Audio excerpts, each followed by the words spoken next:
ന്യായാധിപന്മാരുടെ പുസ്തകം 21 അധ്യായത്തിലെ ചോദ്യോത്തരങ്ങൾ. 21 അധ്യായത്തിൽ എത്ര വാക്യങ്ങളുണ്ട്? 25. എത്ര ശീർഷകങ്ങളുണ്ട്? ഏതെല്ലാം? ഒരു ശീർഷകമാണുള്ളത്. ബെഞ്ചമിൻ്റെ നിലനിൽപ്പ്.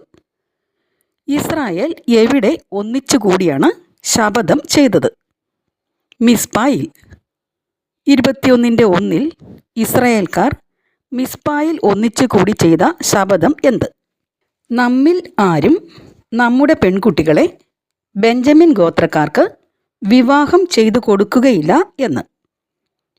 മിസ്പായിൽ നിന്ന് ഇസ്രായേൽ ജനം വന്നത് എവിടേക്ക്? ബേഥേലിലേക്ക്. ബേഥേലിൽ വന്ന ഇസ്രായേൽ ജനം സായാഹ്നം വരെ എന്തു ചെയ്തു? ദൈവസന്നിധിയിൽ ഉച്ചത്തിൽ കൈപ്പോടെ കരഞ്ഞു. 21:3 ഇസ്രായേലിൻ്റെ ദൈവമായ കർത്താവിനോട് ഇസ്രായേൽക്കാർ ചോദിക്കുന്നത് എന്താണ്? ഇസ്രായേലിൽ ഒരു ഗോത്രം ഇല്ലാതാകത്തക്കവണ്ണം ഈ നാശം വന്നു ഭവിച്ചത് എന്തുകൊണ്ട്? 21:4 ജനം പിറ്റേ ദിവസം പുലർച്ചയ്ക്ക് ചെയ്തത് എന്ത്? ഒരു ബലിപീഠം നിർമ്മിച്ച് അതിൽ ദഹന ബലികളും സമാധാന ബലികളും അർപ്പിച്ചു. 21:5 ഇസ്രായേൽ ജനം തിരക്കിയത് എന്താണ്? കർത്താവിൻ്റെ മുൻപിൽ സമ്മേളിക്കാത്ത ഗോത്രം ഏത് എന്ന്.